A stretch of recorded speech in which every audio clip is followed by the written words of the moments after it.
boils and ghouls. You are now tuned in to PVD Horror Podcast.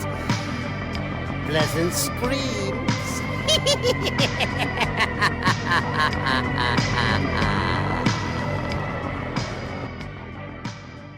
Hey everybody, welcome to PVD Horror. My name is Dave, and today I have a special guest. I have joining me Little Puck, who is an adult performer, actress, producer, and also I learned a fellow Sagittarius, which is very cool. And for tonight, it looks like a spider. So yes, thank you so much for joining. Not just any spider, Spider Queen. Okay. Spider Queen, my apologies. Right. So can you tell us, I know you just were filling me in on why you're a Spider Queen tonight, but can you tell everybody that's watching and listening the reason? Yeah, so tonight, right after this podcast, I'm going to the XBiz nomination party where I'll be presenting the nominations for Girl Performer of the Year, as well as I will be up for a few nominations, fingers crossed. So I'm very excited, and I just love going to events here in LA. Looking at going a little crazy because why not? There's so many amazing special effects artists here. Like, why not take advantage? And I can't help myself. So you've been doing you've been in the adult industry for a while now. I think I had read something like 10 plus years. Is that accurate or no? Yeah. It's kind of like, it depends on who you talk to. So like 12 years in adult, right?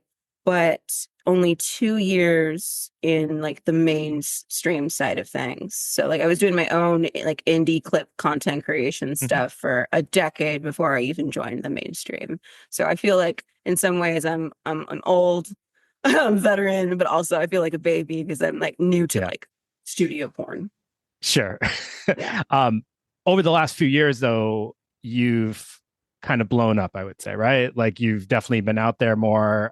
And in things for me, like in things that are more like adjacent to other properties, like I'm seeing you act in horror films with, directors and filmmakers that we're familiar with and things like that. So I feel like you're definitely getting like more opportunities as of late, would you say? I'm so happy that's the case because I moved from Chicago a year ago. I was traveling back and forth to LA for a year. And then in the past, like a year ago, I decided to make the move. And I'm so happy I did because there's just so much going on and like so much creativity. And I loved my community in Chicago and that's why I stayed so long. But I didn't find the filmmakers and the makeup artists and it's not like LA. It's not like LA at all. And it was like, it's hard to find porn people.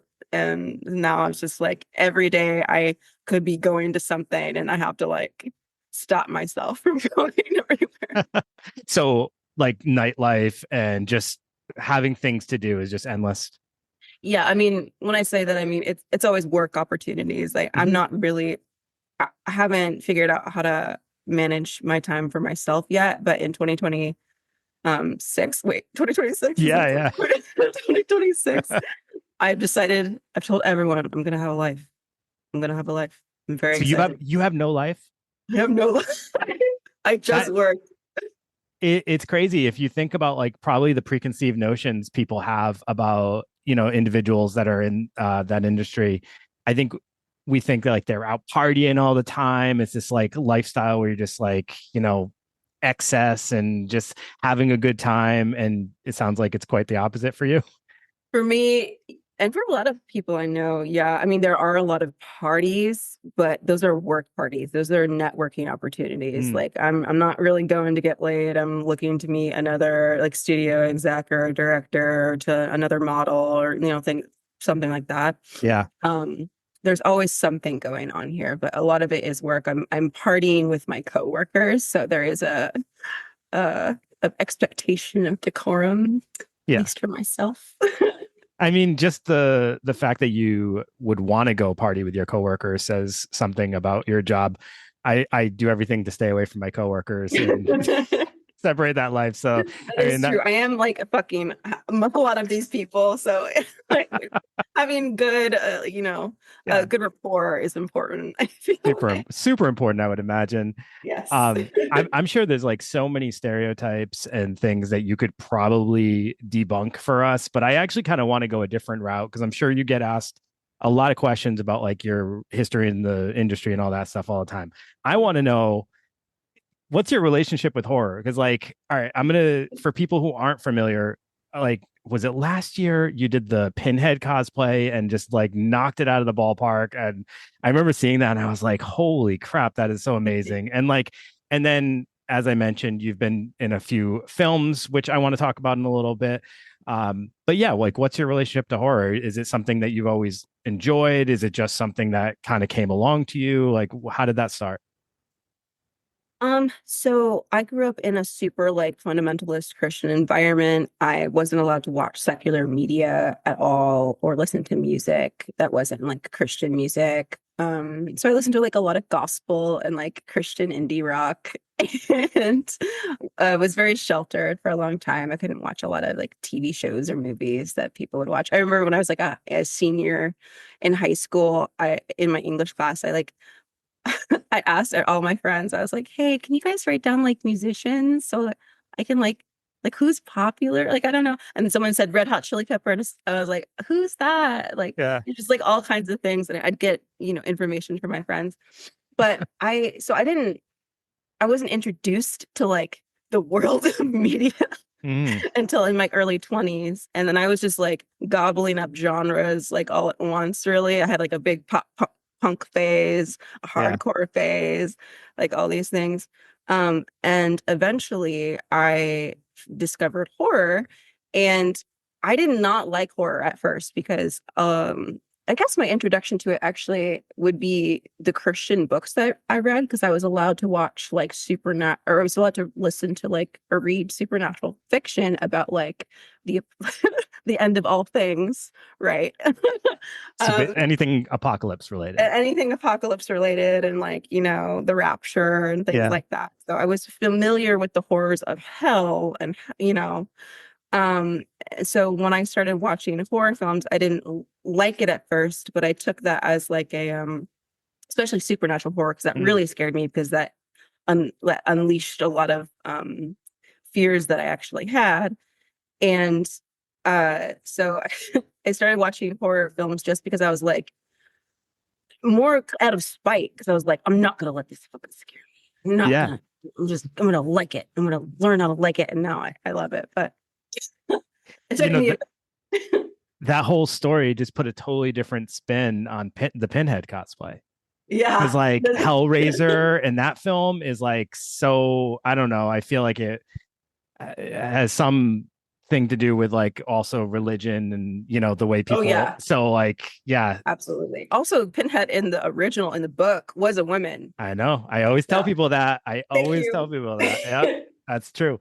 I also wanted to share part of the reason why I think I gravitated to certain things, maybe not horror movies per se, because I kind of was able to watch them without a problem. But like, so like I have an Ouija board behind me and stuff like that, like was because of like when I would go to like catechism and stuff like that, they would always say like you can't touch those things. And that just made me want to do it more. So I feel like the more Exactly. restricted you are from something, the more you like, no, I'm gonna do that. Yeah, you can gravitate toward it. Now I got 12 of them. You want one? You want one? And you use them all. Yes, I Yeah. actually have never owned one because, yeah, I've just been like, it's my So, next hurdle. I'll be like, okay, I can. oh, so there's still some things that you're kind of like not ready to. Yeah, I would say so. Yeah, I would say so. So I got diagnosed like a few years ago with some OCD related religious trauma stuff. So I had to Yeah. do like intensive OCD therapy for a few months, and it got over some uh symptoms is the wrong word. Some not conditions, some routines that I had Yeah. Your that were compulsions, based, huh? the compulsions. Yes, some compulsions that I had related to the supernatural and horror and stuff. So I don't have those anymore. Thankfully, the therapy was amazing. Mhm. But I don't know, there's still things like remnants of that past that I'm slowly getting rid of in my life. That's actually a very common thing, well, I shouldn't say common, but for people with OCD, that is like a certain type of OCD, is people will have things that tie into like religious, thoughts and compulsions and things like that. So that's interesting. I I never would have really didn't known even that. think that it was like I never told anyone about it for like over 2 decades of my life because I just was like, oh, I just lived with it and thought I was You just thought normal it was like that enough. Catholic guilt or Christian guilt or something like Yeah, that. you just kind of live with like, no, I'm not gonna tell anyone about this. It's a little embarrassing, and it's Yeah, just how you live, right? Like, that's wild. That's actually really interesting backstory. That's a cool lore that you have. I was gonna actually start talking about it on my socials because it was really hard when I first told the first person and the Yeah. second person, and then eventually told a therapist and stuff. But then after that, I couldn't stop talking about it for a while because I was like, this holding on to that for so long. So sorry. Hi. Holding on to that for so long really was like the wrong thing to do, and so Yeah. it was good to finally let it go and get I over feel it. like that's probably the case a lot. And I know I'm familiar with a lot of people who have kind of overcome some OCD um tendencies or intrusive, like the thought Yeah. OCD thoughts and things like that, which no one ever talks about that. They always talk about like the rituals and the routines, but no one ever talks about OCD thoughts, which are like even harder, I think, to overcome in some ways because they're internal. But I feel like people that overcome those things are super proud of themselves because it is like one of the hardest things to do. So kudos to you for that. I mean, that's amazing. Thank you. So you kind of have gravitated to certain things that you became familiar with later in life, horror being one of them. And like, what did you do that kind of got you into meeting people that were also into it? And, so like the thing that I haven't mentioned yet is like you recently were in Frankenbabes from Beyond the Grave, which is a short film from Andrew Bowser. He's amazing. He's hilarious. But this time he decided to step away from being in front of the camera to showcase some of his other skills, which I think is absolutely amazing. And then previously, or actually, no, not previously, it hasn't come out yet for most of us. But you're also in OnlyFans, which is an A&P production film. And we know them from Slash Lorette Party and Murder Size and a number of other things. But like, what got you even involved in those projects or to know people that are doing things in the horror genre? I think it's because well, I started doing cosplay quite a few years ago, and when I started doing cosplay stuff, it intersected with a time in my life where I was putting on these really big Halloween parties, and I would spend like over a month building out my house like a haunted house, and I'd have hundreds of people come, and I would spend like a lot of time and And money this is when you were in Chicago? when I was in Chicago. This is like Yeah. 7, 8 years, 7, 6, 7, whatever, a bit ago. And I would spend all this time, and it was just for one day, and just for me, like it made me happy, right? And then I had this like big house full of just like scary sets, and I was like, oh, I guess I should shoot porn here. Like I could shoot porn. And then I started doing horror porn stuff, and I was like, "Oh, this is really fun! Like, this is great. This gets into some meat that I really Yeah. want to chew through." Because I just find the intersection of like horror and porn so titillating and fascinating, and there's always been such a huge overlap, and to be able to explore that on my own was really fun. Anyway, I started doing that, and I think people have just seen that online, and so those directors reached out to me because they just saw my work. I mean, they did the Pinhead thing. Yeah. I've done a bunch of different horror stuff. So they were reaching out to you. That's pretty impressive. Yeah, it was really cool. I actually did another short film that hasn't even been mentioned or come out, like not even remotely yet. It might be another year or two, called Cock Destroyer, where I play this really like a very, very ancient succubus woman who, surprise, surprise, has to feast on a particular item in order to maintain her vitality. But that person also reached out to me they just found me on Instagram and saw the stuff I was doing. So I thankfully, I was just doing it for me and for my fans, you know, and Yeah. it reached a wider audience. And I'm thankful because I really love acting so much, and I hope to do a lot more short films. You know, that just, I hope you kind of can see how much that says about what you've been doing. So many people, and like myself included, when I'm trying to when I'm trying to get an opportunity, like I usually have to initiate it, or people have to initiate it. I have to try to make contact. You're actually getting people to recognize you through just being yourself and doing fun things that you would want to do, right? Like that's pretty fucking cool. That is really Like, cool. Thank you for saying that. Like, you're right, actually. It's nice. so no, that is awesome. And I think that you just seem like you're having a lot of fun all the time. And I think that really plays a big piece of it too, because people are just gravitating towards people who are having fun with what they're doing, right? And the thing that I found really interesting is like there has been a big uprise in like the cosplay adult industry kind of, you know, integration. You're seeing it more and more. And even like the Frankenbabes from Beyond the Grave is a perfect example of that, because there's a number of adult performers in there, like Penny Barber and many more. And it just, and you see it more and more. Why do you think that rise in the horror adult industry, like integration? Why do you think that's happening so much? The rise of like cosplay, sex work. Yeah, horror. just like with horror getting integrated. I know it's always been there. Because I remember back in the day, I bought Texas Vibrator Massacre on DVD because I was like, I have to have that. That is hilarious. So I know it's always existed, but it feels like you're seeing more and more people embracing horror these days. I also just personally think horror is having its finally getting its due. People are actually acknowledging it as a real form of film versus just like this trash. But why do you feel like in that industry it's getting so popular?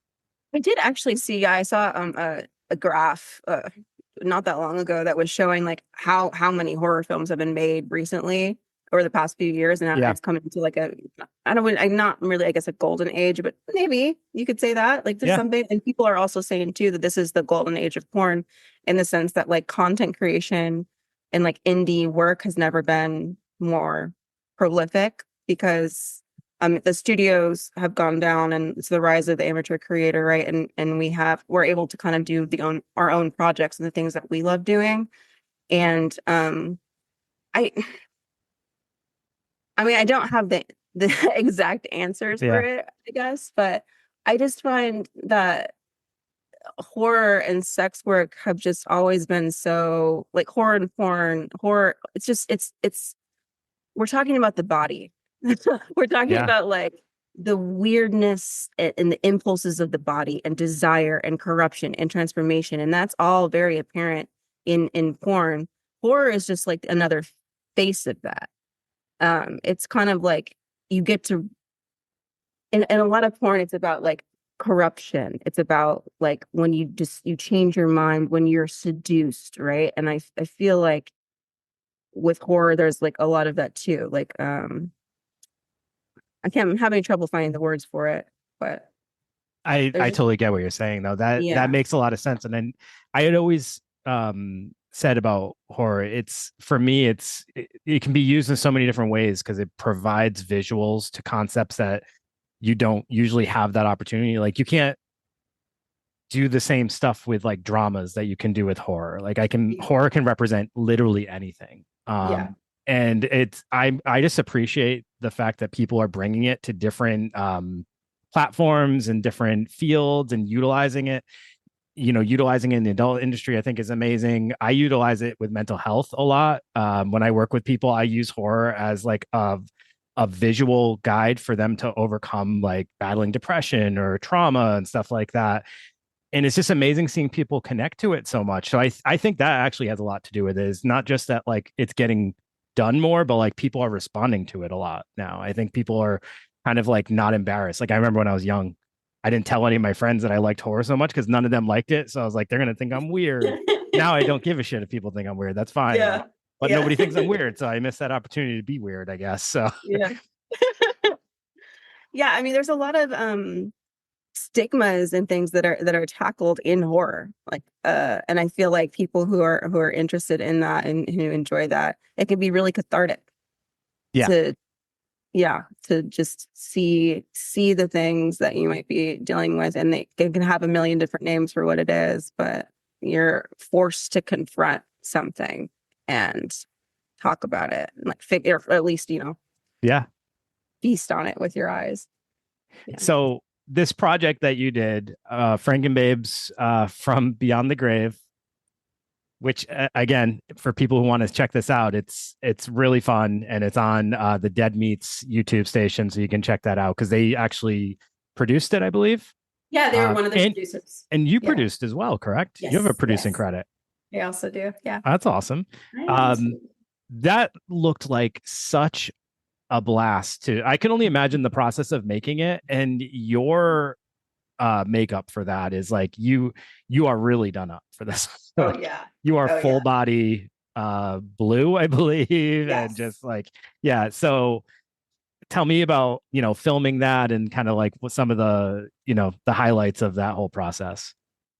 That one was so fun because I had 3 or 4 of the Frankenbabes here stay at my house, and we were just fucking loopy, like lost our minds because one of the days was 16 hours. And I want to say the other one was like 15 or 17 or something. Wow.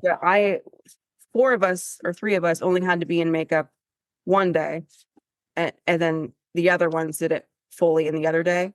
But we all would be there to just help out with like, I took it upon myself to like bag and tag all the prosthetics and every single piece of clothing or bandages that were worn or anything, because we gave those out to the backers. Yeah. And that was disgusting and really fun. It got my kinks of like nasty body stuff and organizing. So that was great. I actually keep a lot of the prosthetics that I wear after I wear them, and either just like have them in a little kind of like trophy shelf at my house, or I sell them to fans. Oh, that's cool. It was a blast getting to work with like a real legitimate, like big I've never worked with a crew that big. It was like 50 or 60 people, and we had our own movie trailers, and like it was legitimate, and it was it was done by a union, so that was really great. Union crew, and just to get to see what it was like on like kind of like a real movie set, because like I am on studio porn shoots, but the max amount of people that are there running it is usually like 15 would be the max that I've ever done. So this was like very much like professional as fuck. And Bowser was a really great director. All the makeup artists were incredibly sweet, and also no weirdness when it came to like being completely nude, because you always kind of wonder when you're working with someone new who's not in the adult industry. You're kind of like, okay, like, are you gonna be weird about the body? Can we just not? And everyone was like so chill, which was great. And I was around when Dana Ashbrook and, oh my god, I forgot his name, but I love Jimi Simpson. Jimi Simpson were there. I was around, but we didn't act on the same day. Oh, okay. Unfortunately, but I did get to feed them some brownies. So that's great. And they were like, "Are these magic brownies?" And I was like, "I'm so sorry, they're not. They're just regular old brownies. Regular brownies. They're made with love." Is that a secret recipe brownie or? Yes. Amazing. But they were just absolutely fabulous and so chill, so cool. The cast themselves, like, it was Bunny Black, Savannah Solo, Melissa Drew, Stephanie Michelle, Honey Barber, Hexapoxia, and we just all clicked so well. And we still have our own little group chats and stuff, and we talk. And I can't wait to do. Oh, my mandible's falling. Oh, I can't wait to keep creating with them. That is so cool. Do you have another project lined up with them? So we actually just did 7 of us, not Penny Barber, but we all went to Baby No Money's Pokemon music Twitch stream. Okay. So do you know Baby No Money? No. He's like a famous rapper right now, or big on TikTok and stuff. And he had all 151 Pokemon come out. So this was like cosplayers across the US and internationally come, and we all had a different Pokemon. So it was all 151, and each of us were invited. So we got to do that together.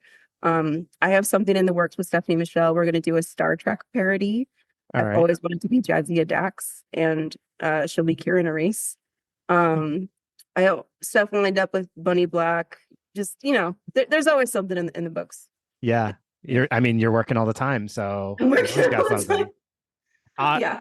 I thought it was so cool to see Dana Ashbrook in this, like in like kind of a silly role, because I'm huge on Twin Peaks, and just seeing him in this like fun thing was so different. And I absolutely love that. And then Jimmy Simpson, I don't know if you're a fan of It's Always Sunny, but I am. I can't see him and not think of him drinking like milk. Like He's so gross. I love it. He's so good. He's so good. So fun. Did you know Andrew Bowser before this? Had you already like heard of like Onyx the Fortuitous or seen it at all? No, I had not. But I worked with him on something before this. I think I can't remember what it was. It was really small though. Or maybe he just reached out to me and then we had been talking for a bit. He already had known of me, but I don't remember exactly how we met. But his previous film that he had released, which he's like the main star of, it's a lot of fun. His special effects, his practical effects stuff is wonderful. Like the zombie heads or whatever. I loved that so much. And he is actually working on a full-length feature musical for Frankenbabes from Beyond the Grave. Okay. So that's the next one. Okay, that's awesome. Yeah. That is awesome. Now I wanted to ask you a little bit about OnlyFans. Yes. So like I said, that's with AMP Productions.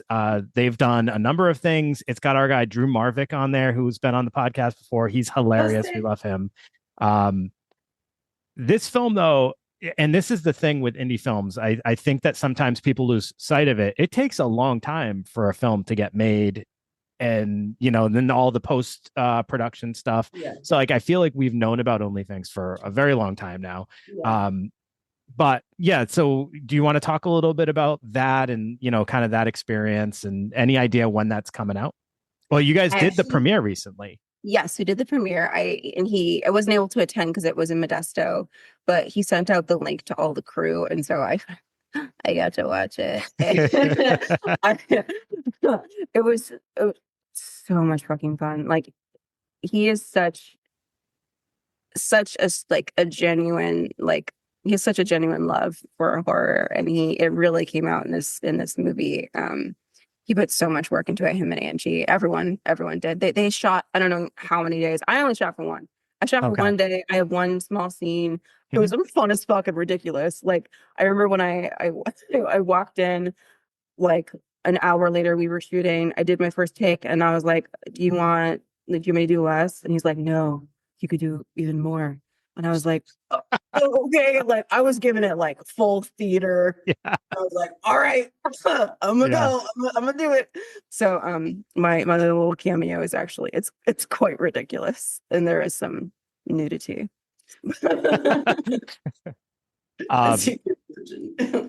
I think I saw a little screenshot that they shared of the scene. I think you're with Ava Faye or Nina Lene Kent, I think. Yes, and Justin Flux, who is fabulous. And and so I mean, the three of you guys in that scene looked like a lot of fun, and just like all their films are just, it looks like the behind the scenes and filming process for their films are just as much fun as the films themselves. Yeah, it was a fun day. It was only like 5-6 hours, I think. But that was my first time meeting them all in person and just getting to hang. And I hope to work with them again. We have talked about me coming back for something in the future, and I would love to, because everyone that I met there was just nice. They just wanted to do a good job. That goes a long way. Just people being nice goes a long way. Nice. The thing that they're super good at is the promotion too, because they blast things all the time. So you just like, it's in your face and you're aware of it, and they get you excited for it. I love how like when you were announced, they like, they announce each actress as they sign on and things like that. I just think they do such a good job with the whole like promotion piece of it and getting people kind of invested and excited for the project. So I can't wait to it makes people be like, oh, I can be a part of something. Like, oh, I can be a producer. Like, oh, I have like, I'm an integral part of this production. And it's not like them being like, you need to give us money, blah, blah, blah. It's like, we want to give you money because you are passionate and you care. Yeah. Did you give anything for their perks? Did you have Just like like, a I think I did the lowest. The lowest. no. Did you have anything that you like was you were in the perk package or whatever? Oh, no, I don't think so. Screen No, worn T-shirt or something like that. no. I don't know. For the Frankenbabes one, we did, and we're still giving out those because we have quite a lot. It's hard to catch up with all that stuff, huh? Oh my god! But we're almost there. Yeah. So, all right. So that's the film stuff. I wanted to ask you a little bit about, we were talking horror earlier and you were saying how like you kind of got into it later in life. What would you say is probably some of your like favorite horror films? And then what would you say are some of the better ones that you've seen more recently? I'd say my favorite horror, well, Hellraiser, all of them. All of them. It really hits a lot for me. And I'd say House. If you've heard of House, it's a 1979 Japanese. Oh, that House. Yeah. Yes. Yeah. Yes. You've heard of it? Yeah. It has like rotoscoping, and it's about like 7 or 8 like Asian schoolgirls who are taken to this vacation home with this aunt, and they slowly get murdered, and it's really fun and wacky and ridiculous and over the top, and I love like cheesy campy shit like that so much. It's also got an amazing poster. The movie poster for it is actually very visually cool. I have it in my kitchen. Yeah, there you go. Yeah. There's this other, I'm gonna have trouble remembering it. It'll come back to me. But I recently saw this, I want to say it was Swedish or Norwegian film, and it was about a guy whose girlfriend gets kidnapped at a, maybe you'll know this one. She gets kidnapped at a gas station while they're on vacation, and he just cannot let it go. It's an unsolved mystery. A year or two passes, he's still putting up posters. His life is completely on hold, and then someone reaches out and is like, I know what happened to her. Does this sound familiar at all? No. It sounds good though. It's very good. And should I say more? Or oh, I don't know if it's spoiler territory or not. No, we'll leave it there. It's haunting. I've watched it twice now, and it fucks me up. So it's recent. And I think it's a recent film? I've seen it recently. It's not a recent film. I want to say it's 90s. I have a letterbox, so I'll be able to pull it up and tell you. You have a letterbox? All right. Yes. I gotta find you on there. Please do. I love it so much. Do you do reviews? So do I leave reviews? I haven't left written reviews yet. No. Okay. But I plan to eventually when I have a life. Do you do any other stuff? Do you read horror? Or do you just do film? So I work out a lot. It's weightlifting stuff. I used to do, so when I was in Chicago, I was doing archery. And I've just been looking up places again around here to finally start doing that again, because that was a big part of my life, and it was very good for me both mentally and physically.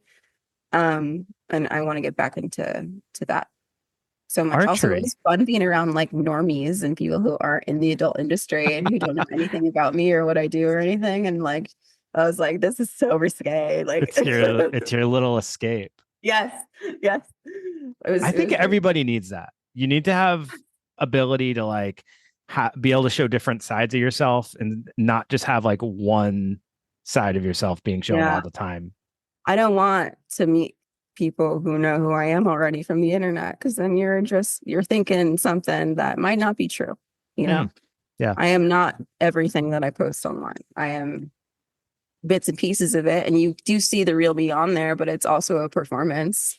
Yeah. Like that have to be marketable. Yeah. There you go. Yeah. The persona in the shadow. That's called. Yeah. That's an interesting thing. I'm gonna ask you a question. If it's prying, tell me to back off. I'll tell you. I'll say. So your background with the fundamentalist church, was it like fundamentalist, like we're thinking in like what is it, the Latter-day Saints type deal, or was it like a more like restricted community type thing, or was it just strict religion? So it was kind of like, it was sort of Pentecostal in how we operated, but we called ourselves non-denominational. So it was like, you know, getting anointed with holy oil and speaking in tongues, dancing in the aisles, falling over and fainting and stuff like that. So very crazy theatrics when it came to like church on Sunday. I would go to church 3 or 4 times a week. I was a Bible camp counselors. I was in Awana. I had, youth group. I went to Christian school, and it was only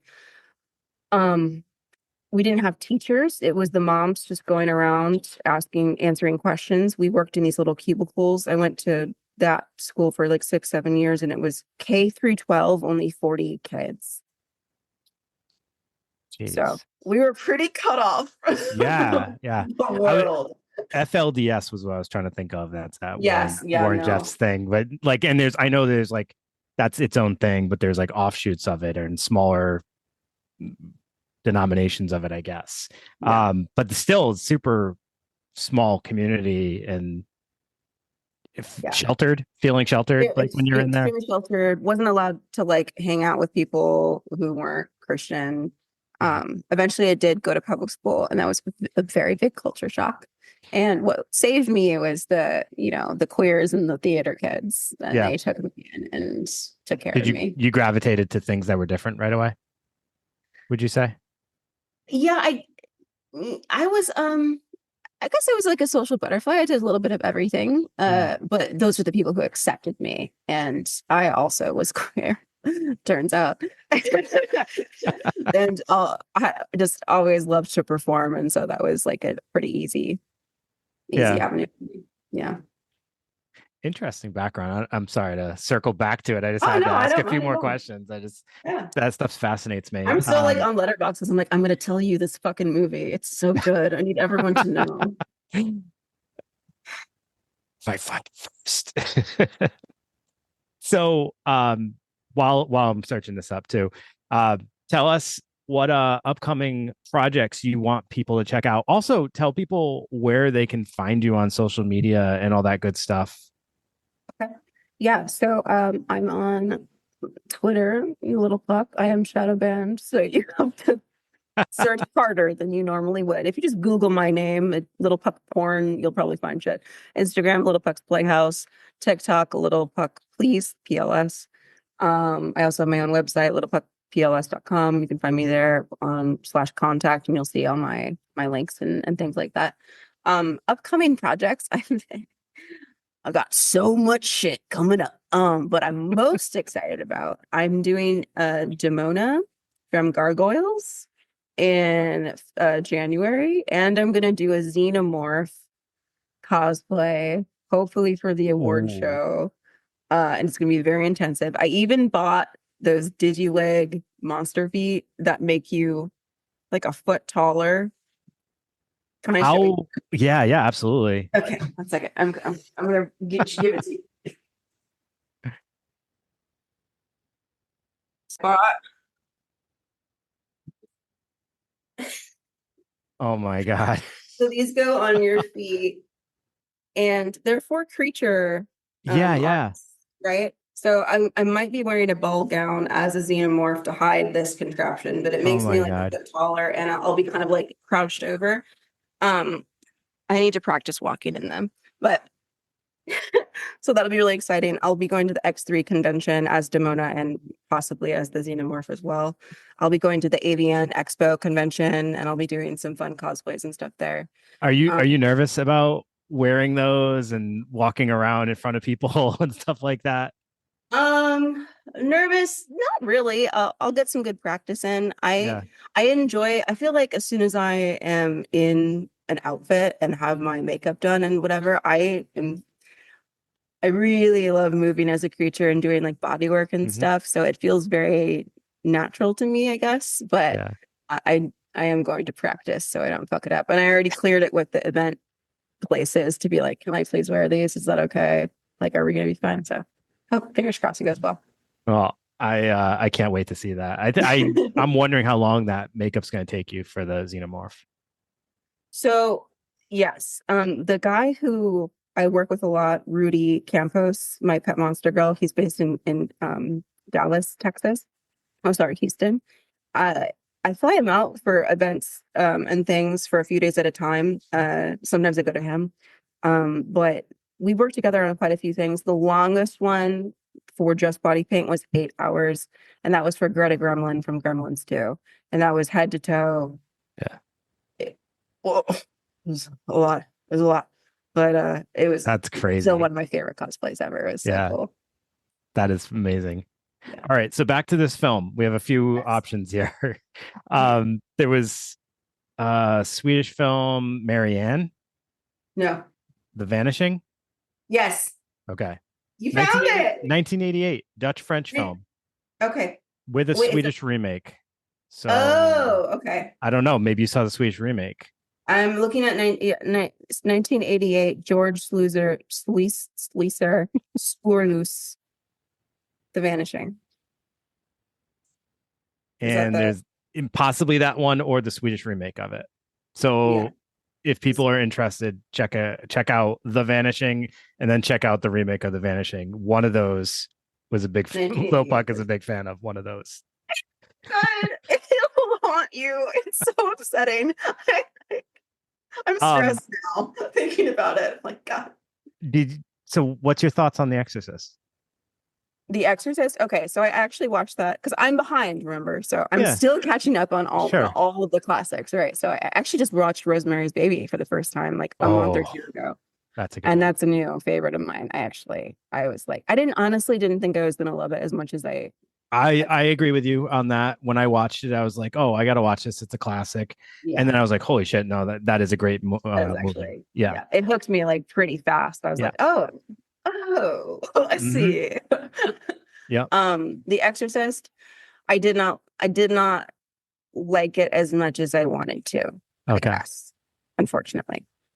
But that was like 2 years ago. So I'll watch it again. You should watch it again. I'll watch it again. I was curious just with like the religious aspects of it, if that one, if you had any. I wasn't Catholic, so it's a little different, but Yep. Okay. All right. So I know you got to get going. But this was amazing. And I am so glad you did this. I honestly, no, and I'm not just saying this because you're on here. I really hope I'm going to be posting about it, but I really hope people go watch Frankenbabes. It is a lot of fun. And, just again, talking about Andrew Bowser, like his work in that film I think he demonstrated what he was trying to show off, but it's just like, 13 minutes, 12 minutes of just, it's just pure fun. It's so people really should go check that out. And they get to see you in it, which is a bonus. And we get to hopefully see more of you when, he does his musical or some of your upcoming projects. So please make sure you share with us anything that you got going on so we can make sure people watch. Okay. Thank you so much. It was such a pleasure to meet you. And thanks, everyone. All right, everybody. Thanks for tuning in. We'll be back next week with a new episode. See you later.